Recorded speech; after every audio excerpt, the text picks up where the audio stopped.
What's happening, everyone, and welcome to the More Life Frequency podcast. If you're looking to infuse your events with an epic party vibe or get started in the entertainment industry, you're in the right place.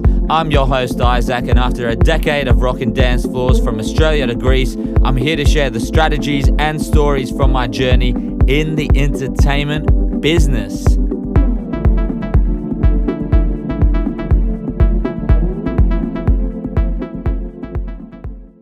Welcome everyone to episode 3 of the More Life Frequency, and thanks so much for joining me. Today, I'll be tackling an age-old dilemma when it comes to event planning, and that is whether to have your celebration at home or at a venue. It's one of the first questions people ask themselves even before deciding to go ahead and have an event. So, let the ultimate event location showdown begin. I'll be breaking down the pros, cons, and everything in between to help you choose the perfect spot for your celebration. Now, as I've mentioned in previous episodes, your venue really sets the stage for your entire event. It's something that you can't actually change at the drop of a hat. Venues and just spaces in general tend to emit a certain energy as soon as, if they're set up correctly or they're set up in a certain way, they emit a certain vibe as soon as your guests walk in. So it's so important to get that absolutely on point. On that note, let's get it started with the pros and cons of hosting your event at home sweet home. Now, over the years, I've thrown a lot of parties and events at home, and I've decided to throw them at home for various different reasons. Some examples of this is my business partner's engagement party of over 100 people was actually hosted at home. I've also had some DJ sets held at home and 30th birthdays.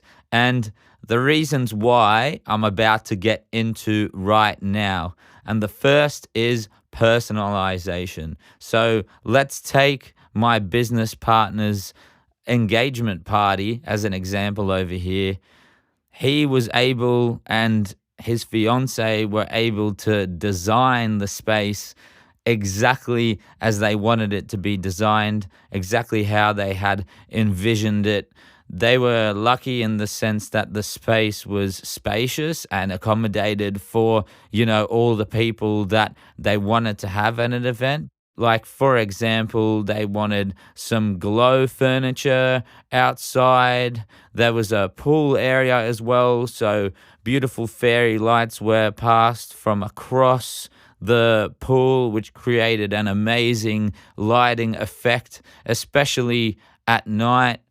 We had a bar section as well, which we were lucky enough to have a friend bartend. We turned the kitchen, basically sink and island area, into the bar itself, which worked out an absolute treat. There was a section for the DJ, which was from the lounge room on looking to the outside of the area. So the place was really able to be personalized. And the same as whenever I've hosted DJ sets at home.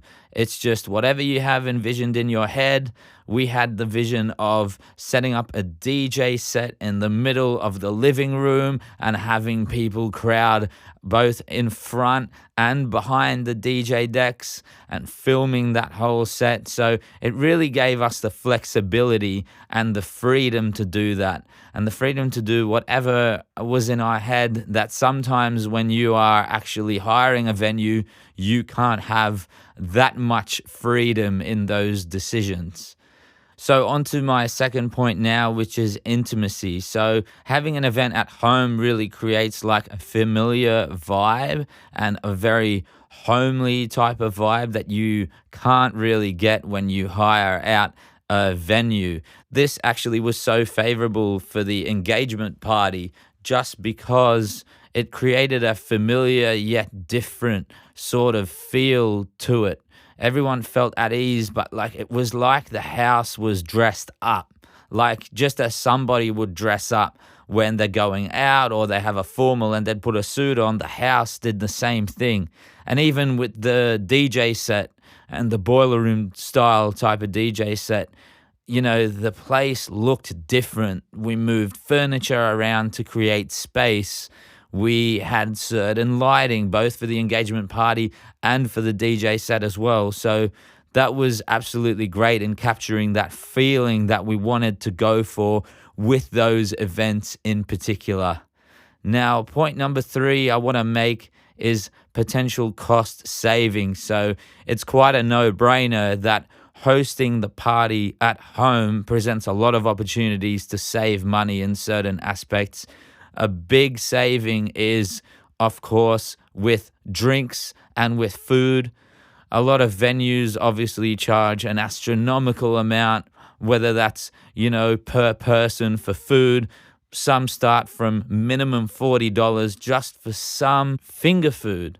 And you don't even get a dinner style thing, or so that those costs can really add up over there. And I won't even get started with alcohol, because that can just, when you have an open bar at a venue, that can just blow through the roof. But when you host your own event at home, you can go and buy, the alcohol from beforehand from a liquor store. For example, in Australia, we have Dan Murphy's. And actually, my business partner, when he threw his engagement, made a deal with them to bulk buy. So you can actually go ahead and bulk buy the alcohol, and whatever you don't open, you actually get the money back. So heaps of people don't know this. There's a little tip for you, and there's a little hack.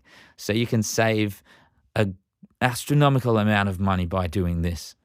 Now, point number 4 is flexibility. I've already talked about flexibility in the terms of the setup, but now I want to address that, you set the rules. There's no strict venue timelines. There's no noise. There is noise curfews. Usually if you're in a residential area, at least here in Australia, you don't go past midnight, just as a courtesy to the other neighbors. Also, if it's past midnight and the coppers knock on your door, you got to turn it off. That's no fun for everyone. So just as a courtesy thing, always just shut down your party at midnight, or at least when it hits 11 p.m., close all the doors so no noise will actually travel outside, and move everybody inside if possible. Having your event at home also allows you to create a custom event schedule, so you can pretty much start whenever you want and finish whenever you want. This is not always the case when you hire out a venue. In fact, there's been so many times where I've been at a set and, it hits 10 p.m. and because it finishes 10 p.m. on the dot, even though you have the whole dance floor pumping and everything like that, they want you to shut it down.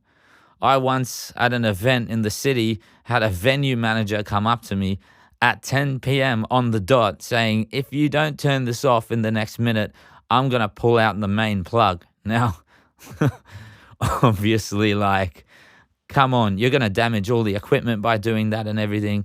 But, there wasn't even that flexibility to finish the last song for 30 seconds before cutting out the volume and the music. Now, I get it.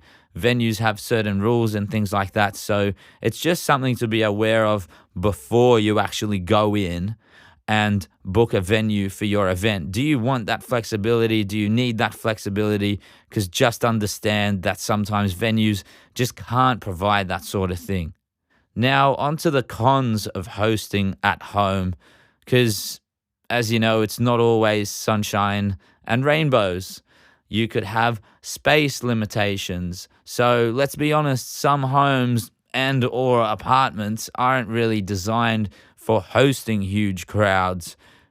Some apartments get crammed with just 20 people in them. I was just at an event on the weekend, which was at an apartment, and I think it had around 25 people at this event, and the place was full. And yeah, it created a great vibe, and it was super fun. Like, don't get me wrong, but if you're thinking of hosting a bigger event, like 50 people, 100 people, and you have an apartment, then you need to seek out a space that caters for the type of event that you want to have. Sometimes also when you have events at home, there's limited dance floor area spaces, and a lot of venues actually create or cater for dance floors specifically. Some of them even have like staging rigs and lighting rigs and sound rigs. They're very much built to handle these types of events. So, that's something to consider when you are hosting an event. Sometimes, too, where people live can present parking challenges. So, if you live in a massive, apartment block complex and, it's in a main area or in a main city, where are your guests going to park? That might be a problem, too. Some venues may actually have dedicated parking for the guests. Some don't. Yep, granted. But it's something, again, to consider. Keep it at the back of your mind, and before you go ahead and decide if you want to have it at home or at a venue, just think about that aspect as well, something a little bit to consider. Now, when you have parties at home and you have a great, great time, the next day is always tough because that's cleanup day. That's like, you got the dishes, the rubbish that's been left around and things like that. One of the tips I would say if you do decide to have an event at home is provide bins for people in different areas, and whether that's recycling and waste bins or the actual like red and yellow bins that they provide here in New South Wales in Australia. It just gives people somewhere like, to put their rubbish instead of leaving it around, the whole house and the whole place, which just creates more work later on. And of course, keep in mind the type of guests you want to invite too, make sure they're a respectful bunch. I've had friends come over for events beforehand, and like they were just so respectful, and they made sure that they, threw away everything in the bins and in the right bins. It just makes the cleanup the next day or even that evening just so much easier.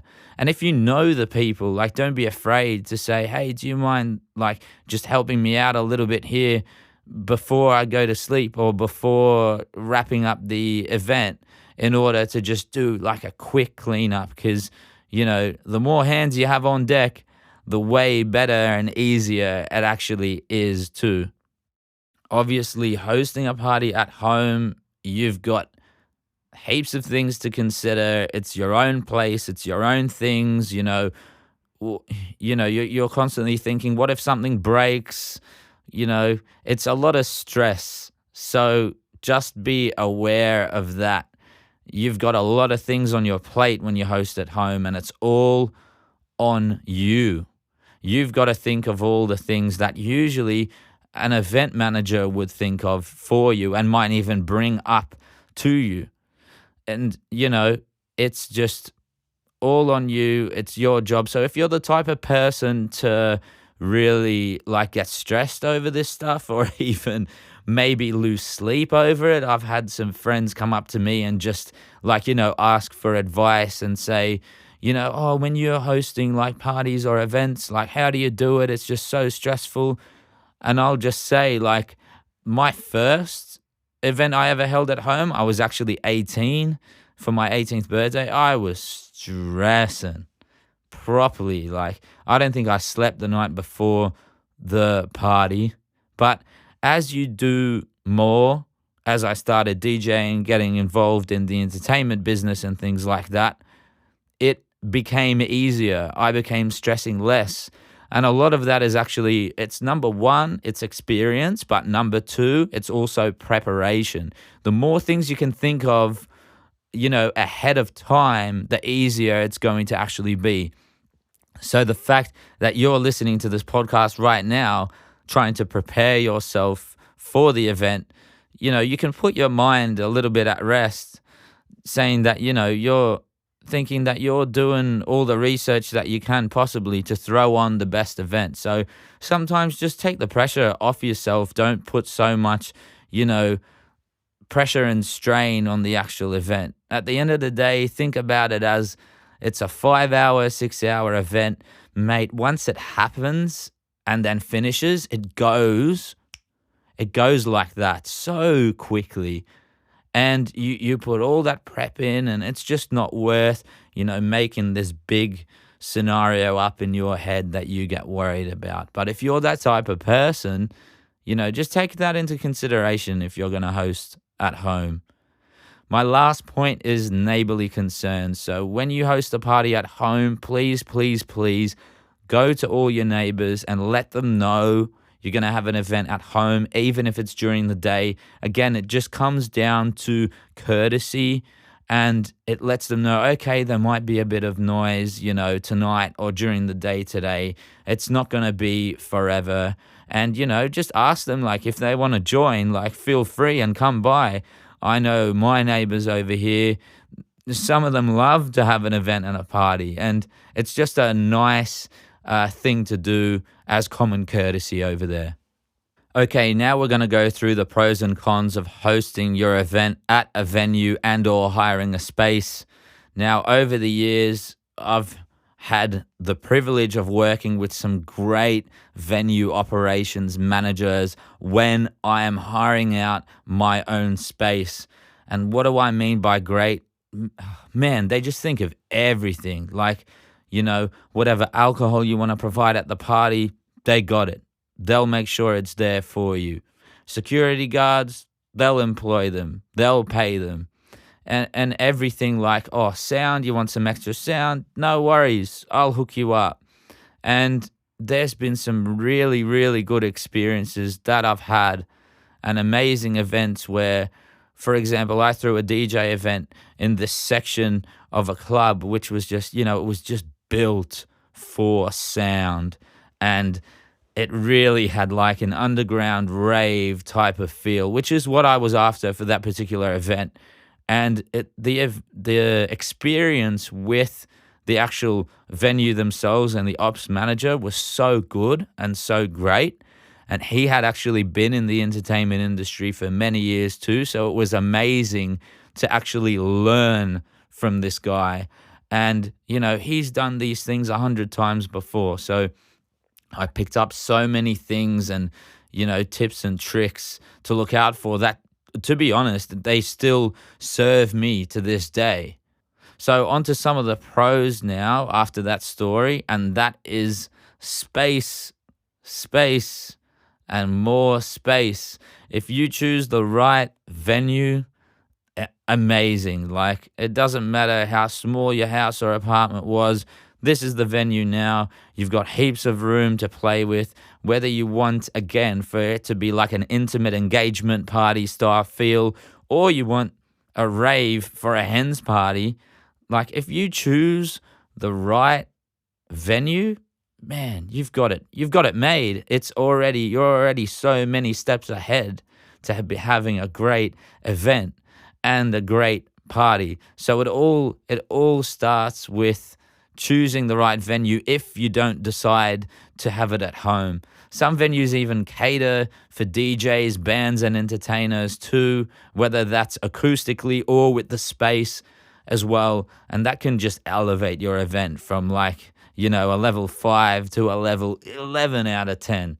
Like, absolutely, that's game changing. Point number 2 is kind of what I said when I told my story. It's professional staff and services. So a lot of venues, again, they have their own catering staff. So they might make some great food, whether that's finger food or sit-down dinners and whatever you're after. They employ the bartenders, the waitresses and waiters, the chefs. These are all things that you don't need to worry about or think about, since you're not having the party at home or at your apartment or at a place that you own. These are all now taken care for you. And for some people, it's a massive weight on your shoulders and there's a big if, the people are the the right people and they're professional. So really like do your due diligence beforehand. Meet the venue owners and or the ops managers who are going to be handling your event, and make sure there's that synergy in what you want to how they work. It's just super, super important. Now, let's talk about ambience and atmosphere. This is something that you can now actually chat to your venue manager or ops manager in regards to creating. You can share your vision with them. Like, let's say you want an all-white, hens party, and you want to have decor around to suit that theme. They now may be able to help you, or at least point you in the right direction of people who can actually help you. Game-changing, reduced stress, which is my actual next point. And, if all the stars kind of line up, which with events, like oftentimes it's so hard to get everything to line up perfectly. But if they do all line up perfectly and you're hosting your event at a venue, man, it's so much less stress and a lot of weight lifted off your shoulders. Let's go into the cons now of hiring a venue. And I unfortunately have a lot of experience with this as well in regards to friends parties that they have hosted at venues, and also events that I have been a DJ at. And I'll start off with one of my mates was turning 30, and he asked me, do you mind coming a little bit prior to help out a little bit? Of course I will. So I went a little bit early, and mate, what I found at that venue just an hour before, his event was meant to kick off was just crazy. There was stuff from the previous event. There were tables and chairs that shouldn't have been there. The staff were even just sitting down and having a laugh and this and that when, he had a 30th to get ready for. Usually the room half an hour before be fully ready, fully catered, all set up. This was way behind. And they didn't even organize any, like where the music was going to come from, or he wanted to do a presentation. So there wasn't, that functionality ready yet. And what was worse was nobody at the venue knew where to go to achieve that. And what I mean is so nobody knew how to operate the audio. No one knew how to operate the video. This is like less than an hour now before the event's meant to kick off. And that includes a lot of stress in itself as well. So sometimes just having the right team, yes, it's luck. And maybe it's the people that, were there on the night. Maybe they were new. I understand. It is hard to grasp a new job when you don't know the actual venue. And I do have sympathy for that. But just be aware that these are all things that may happen if you choose to hire a venue. It's that plain and simple. So let's move on to the first con, which is obviously costs. Now, with the story that I just told you about my mate's 30th and the venue employees not really knowing too much what's going on, guess what? He's still got to pay the same amount of money to that venue, and it was not cheap. You're talking over 10 grand Aussie, easy. That's just getting it started. So even though you're stuck with the, let's call it risk of muppetry, right? Because that's what it is. You risk that some of these people are muppets. So that's just the price you have to pay. The venue hiring cost doesn't just go down because of that. Now, limited customization is my next point. Even though certain, venues can provide you with a sort of freedom, also naturally there will be some restrictions as well. Whether that's restrictions with decor, layout, whether that's like a logistical limitation, it just depends on the actual venue itself. There might even be music volume limitations, and please, please, please check this, especially if you want it to be more of like a loud sort of dancing celebration. Check that the venue will actually cater for this, because I've been to a lot of events where, you know, the venue didn't want the DJ to go, but the DJ being me, to go above an iPhone volume. They weren't having it. So just make sure that it's the type of venue that you would like for the style of event that you want to hold. And of course, there might be other venue restrictions too, such as certain timelines. Maybe you have to be out by a certain time. Again, when I play certain events in public venues, they say, okay, this has got to stop by 10:30 p.m. And they don't mean 10:31. Trust me. Some of them actually mean 10:15. So just these things might happen, and it might actually, like, you know, kill the vibe of the event just a little bit at the end, just when everybody's like having a great time and they've got really comfortable with each other, you know, and they've met some new friends and they're all excited.